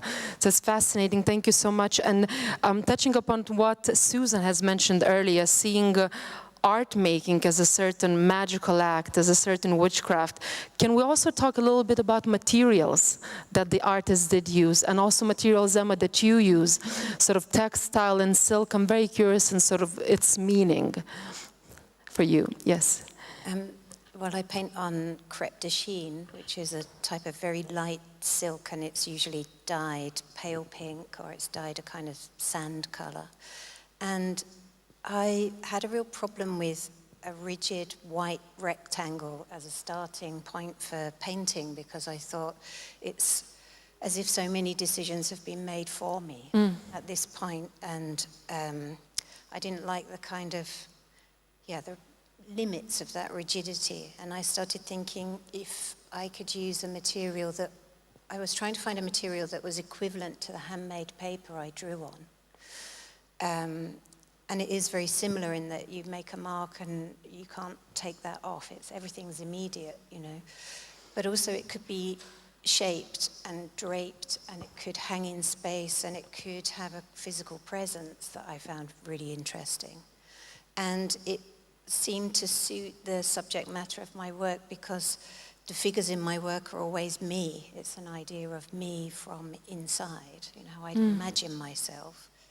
And so really what they're doing is something that I wanted to retain as a kind of floating lightness, rather than a heavy monumental thing, a solid thing. So it had, I wanted it to have a kind of quality that's a bit like a dream, that you have a dream, and then when you wake up, it's as if it could all be packed up, or it could be opened out. So for me, the materiality became really, really important. And again, for the three-dimensional work, I think of the three-dimensional work as drawing in 3 dimensions. And so the sensibility, the haptic qualities of the materiality is really, really important, to try and find an equivalent for what it is I'm trying to describe. Absolutely, and that immediacy also thereof. Yeah. It's fascinating. And so what about also the materials that surrealist women such as Carrington used? Did they have a special magical meaning, you think, for them, Tere or Susan? Susan, do you want to talk about the Carrington's, the paint, the tempera? Well, no, I would like you to talk about that. I would have really liked to instead comment on how fascinating the use of textiles is. Carrington came from a textile family. That was the origin of her family wealth, was a weaving implement. And often you'll see in her work spinning wheels and references to weaving together. And I do think it had a magical witchcraft significance. And we also know that a group of indigenous weavers lived in her home for a long time, right, Tere? And her tapestries, which have been long relegated to, lesser expense women's work, now, thanks to Tere and her exhibitions, they're getting a lot of attention and people are appreciating their value. So I do think the materials of their work are very important. Carrington did embroideries. She made fabric dolls.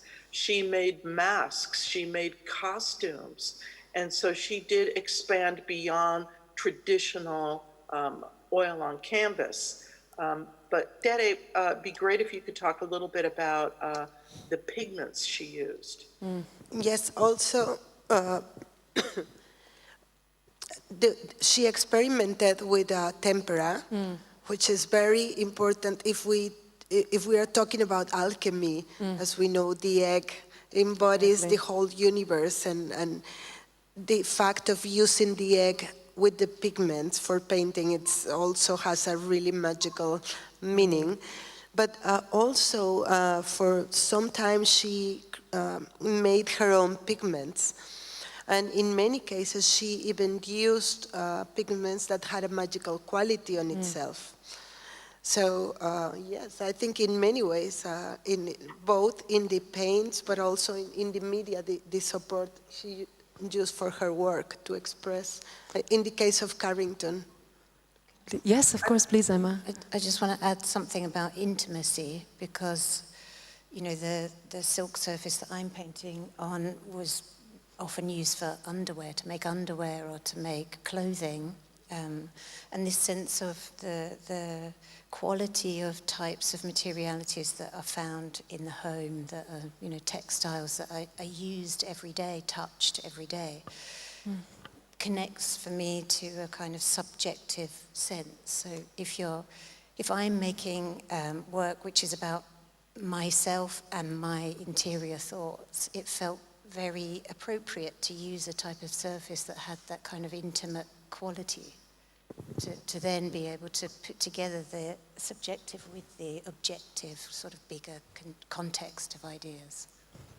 Yes, Tere, yes. And I'd like to add something else to what Susan was, that's amazing what you said about the intimacy. I completely agree. But Susan, you were mentioning about the weaving and embroidering as a magical act. And I also like to add that before Leonora started working with this Mexican family of weavers, she really got to know their work, particularly the Mexicans, through the Gurdjieff and Uspensky groups in Mexico. She and Barrow were really close to them, and they attended meetings, and part of the way that Gurdjieff was teaching the evolution of consciousness was through weaving or embroidering. And the reason is because it's scientific in many ways, is through that you exercise these fine motor skills in your brain, which we normally do not use, and so it was a way to balance the brain hemispheres, and that was a way to get more power for you to be able to, evolve in consciousness. So it was also a weapon of power in a way, being able to transcend the state we are in and achieve a higher consciousness. So that was a very practical way of doing it, the weaving. And yes, Susan, yes? Oh, I just wanted to add something really quick. If we can regard, it's not exactly material, it's more compositional, but an important element, at least, of Carrington's work, or two elements, is that you're not supposed to view many of her works just head on a wall. You're supposed to pick them up and turn them around and read them like maps. The writing is in different directions, it's backwards and forwards.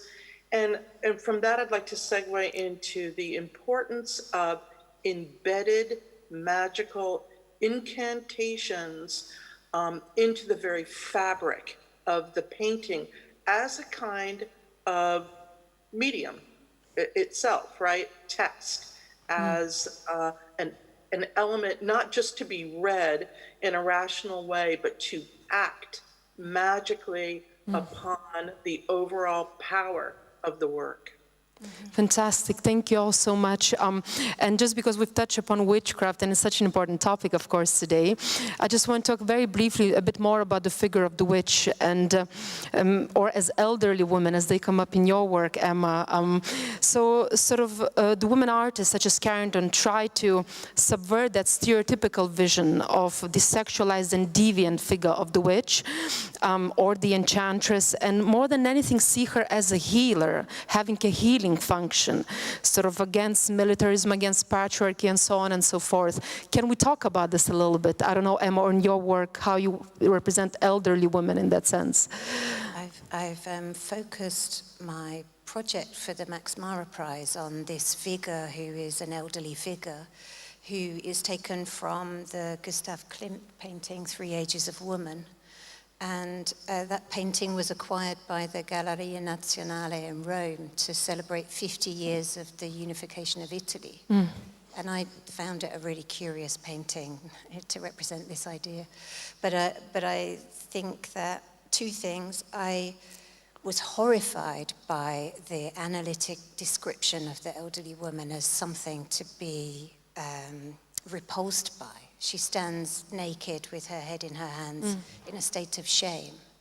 And I wanted to take her as a protagonist who was the person with the utmost agency, who would be the person in the future, who would be a future survivor, who would reorder, to make a sustainable future. But also, when I looked at the painting in relation to describing this modern nation, Italy as a modern nation, I thought that the painting also seems to say that ancient belief systems, ancient practices are shameful as well. And these are the practices and beliefs that we're turning to now in order to find ways of building sustainable futures. So I found that very interesting, but I also decided if she wanted to really make a difference in the future, she would have to reorder a set of foundational structures, power structures.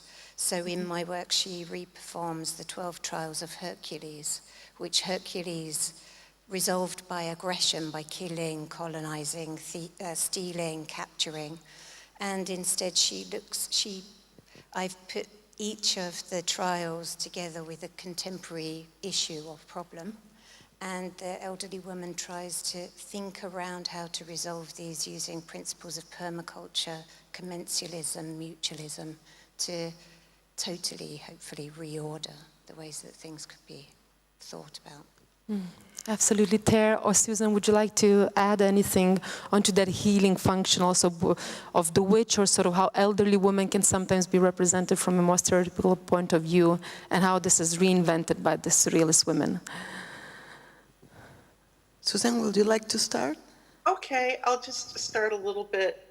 Well, as we all know, the figure of the crone is really important in Carrington's work. She often shows the crone giving young women power, which is birth control, things like that. But what I really love about her old women is, and a lot of old women in the women's surrealists in general, is that they're not kindly grandmother types. You know, witches are not nice people. They are, markers for the future. They are fearsome in their truth-telling. they possess a certain kind of a power that is very fearful to the status quo. And I think that is some of the strongest imagery in surrealist women's work. Tere? Yes, I agree.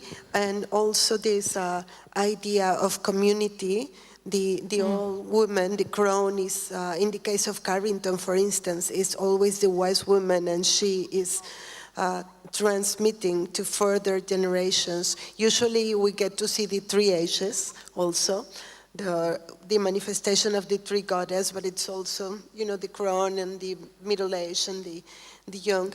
And it's always this, in the case of Carrington, it's usually this women to women transmission of knowledge and power.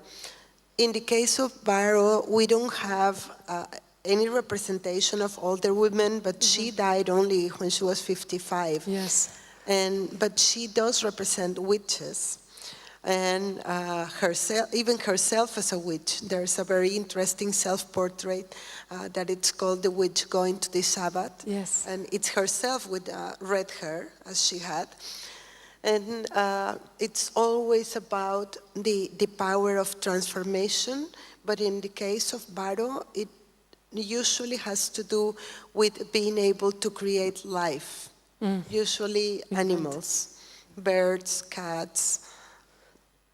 And seeing sort of that hierarchy as completely collapsing sort of humans alongside animals on the same plane, in a sense.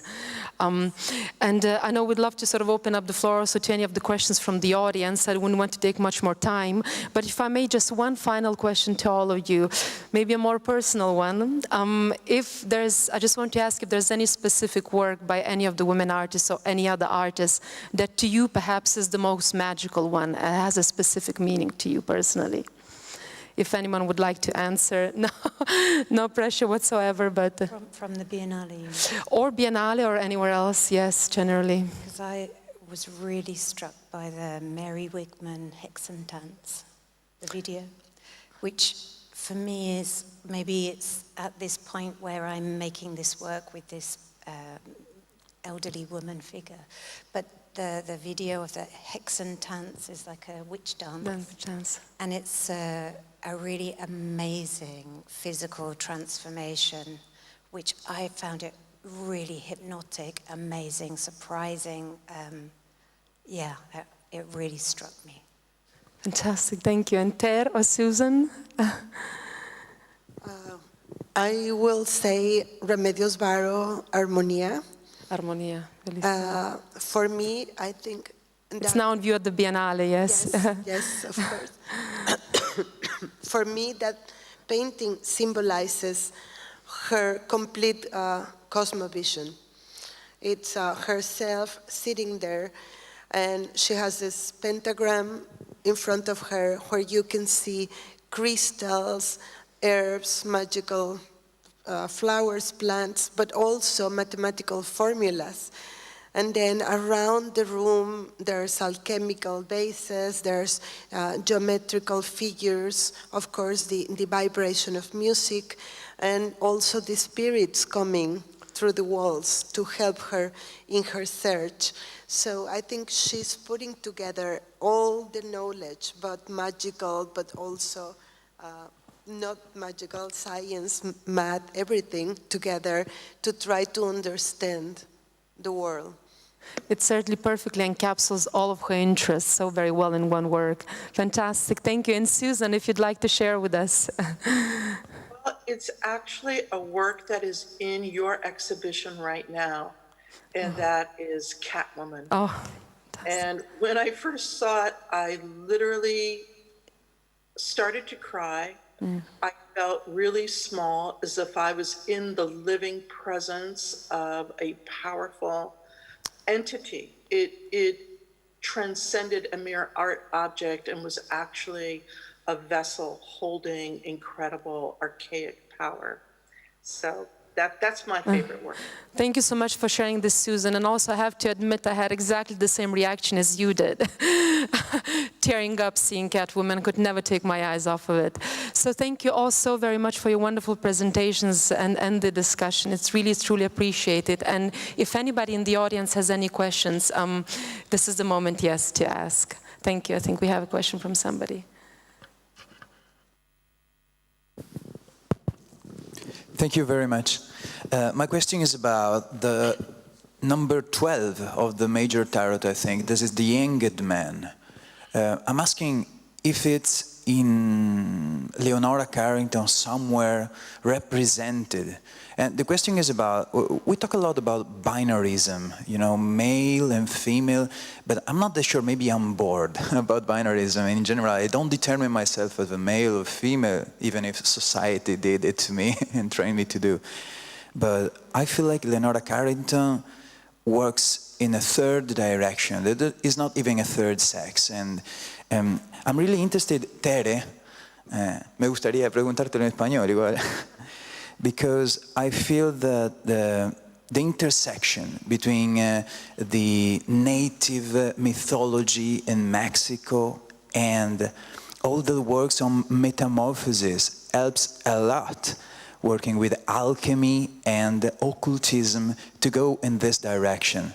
I felt in love with Quetzalcoatl, with Netzahualcoyotl, those kind of figure to me. And so I feel it's very strong working on Leonora Carrington with this kind of object. So coming back to your question is, what about the Hanged Man, if there any connection with this work? Thank you. I think for the Hangman, I will let Susan answer, because I think it's one of her favorite cards, and I can go later to talk more about Mesoamerican. Susan? Sure. The Hanged Man was our greatest kind of discovery and contemplation with the tarot, and it is, the figure of the hangman is definitely autobiographical, because the figure hangs in liminal space, and this is metaphorical for the human condition in general, for gender in particular, and for a variety of life experiences. And we see the hangman over and over again.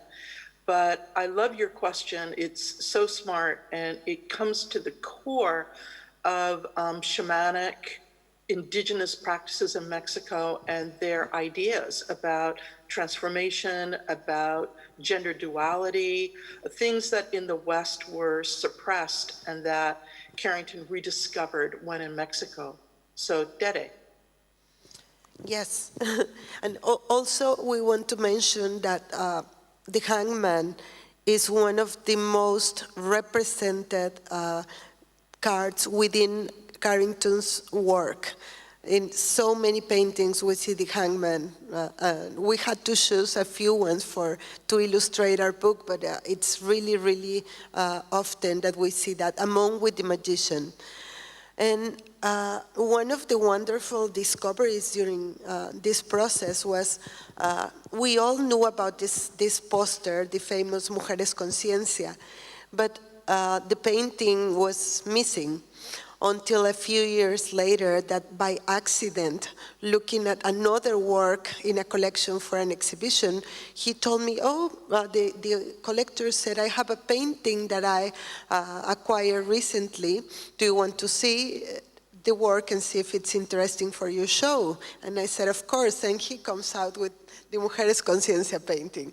And to find the inscription on the back where she is equating Quetzalcoatl and Cihuacoatl as both, the powerful god and goddesses that make together this androgynous concept, was so important, because in Mexico, as it happened also in Greece, and I think Leonora found this relationship, because this is what Robert Graves writes about in The White Goddess. Before the patriarchal took over, there was a cult to the goddess that then when the patriarchal society came, it was suppressed. But then what it's really important is that the myths were changed to reflect this new patriarchal society. And the same thing happened in Mexico. And not only that, but also in Mexico we had to add the conquest.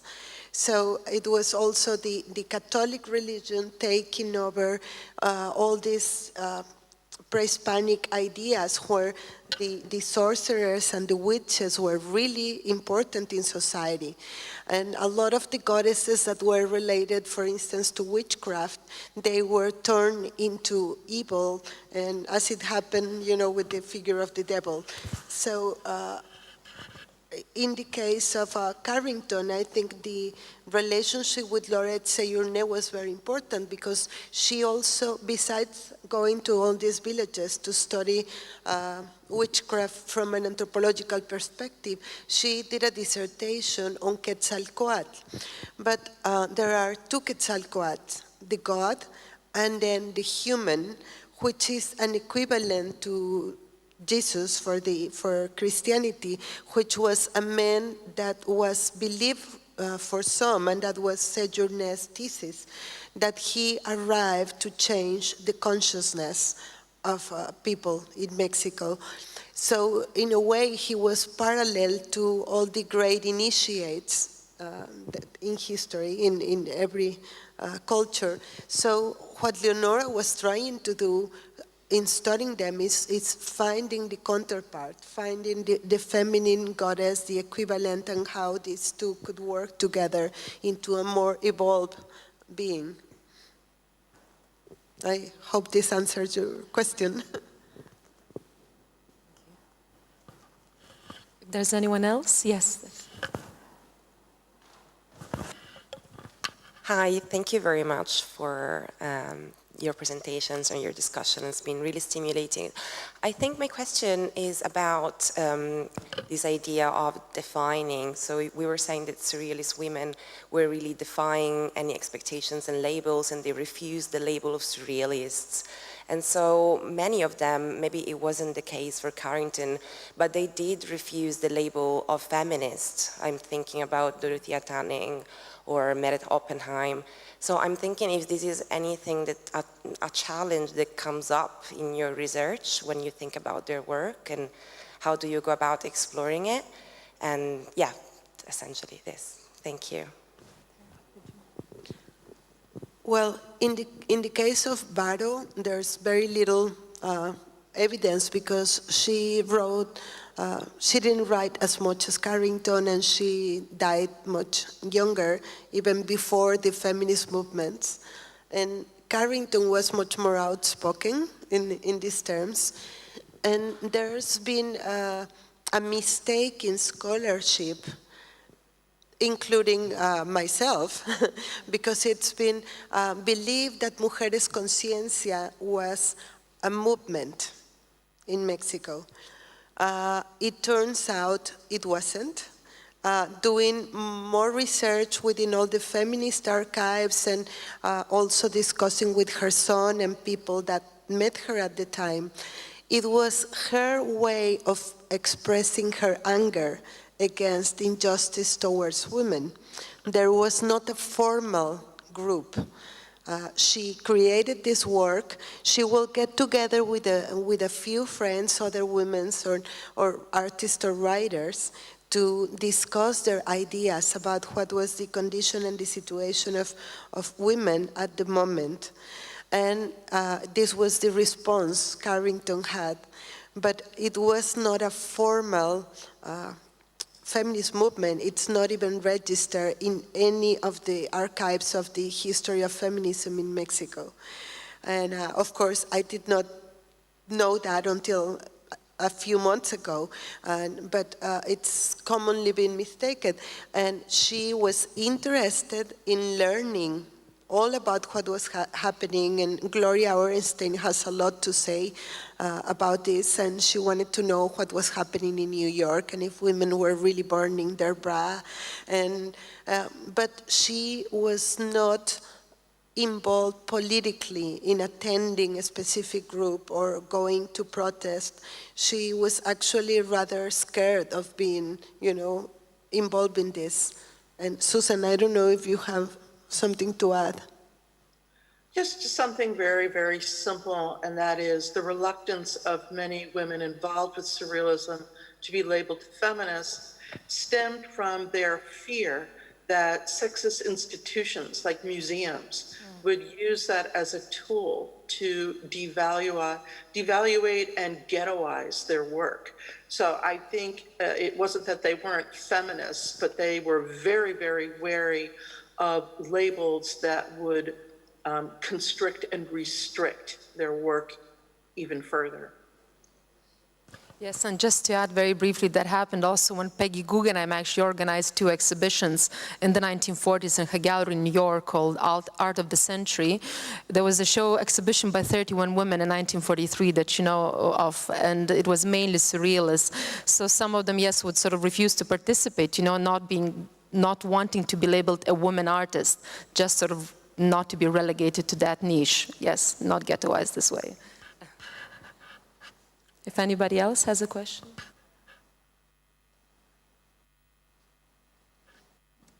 If not, then I guess I would just like to, oh yes, there's somebody else. Thank you for taking the time to share your work and your research in this conversation. I was just curious about Mujeres Conciencia, in particular, how it came to be circulated in poster form. Both, I've seen a version that seemed like it was circulated in China in the 90s, but also it's my understanding that there were poster versions, and that's how the work was widely known even before you found the gouache. Yes, of course, the gouache was, it's actually an oil, was painted, and then with this image, the poster was made. And according to her son, Leonora and her friends started circulating it. And we still don't have the precise research on how it got to these places. But he confirmed that there was not a formal movement, but it was her vision of feminism, you know, from consciousness. She was not embodying the feminist women of that time, that a lot of them were trying to become like men, to take the role of men, and she was far from that position. When she was talking about recovering the powers that were stolen, I believe she was referring much more to the ancient role of women in terms of being in charge of magic, of ritual, of connecting with the earth, of taking care of nature and community. I think in her case was much more into that direction.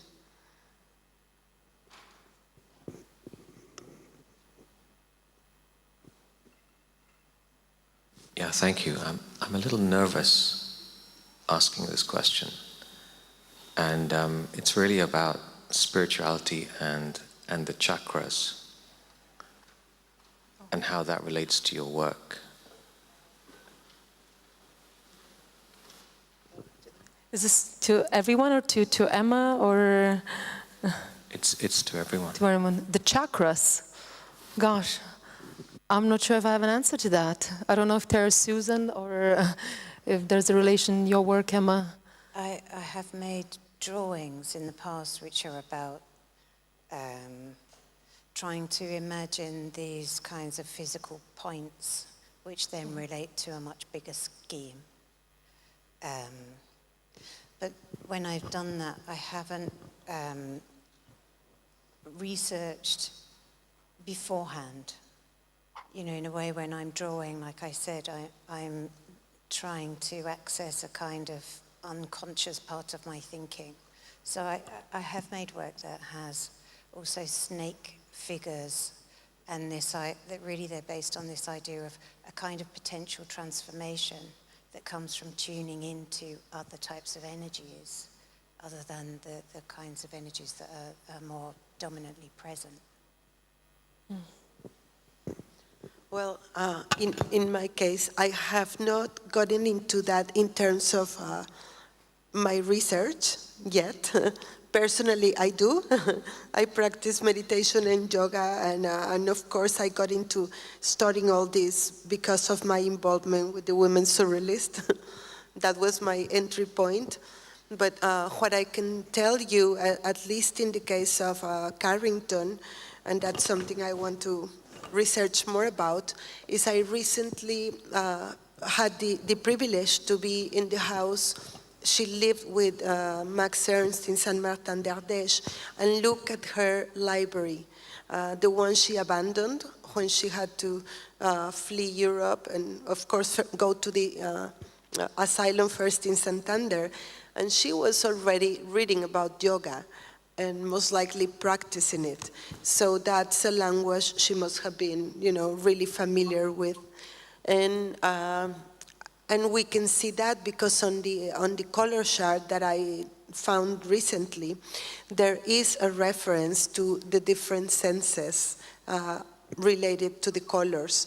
So yes, but she was not assigning the specific colors that we know these chakras have, because she was making her own idea. And she was using many different traditions to interpret color. So, but that's an interesting subject to go into.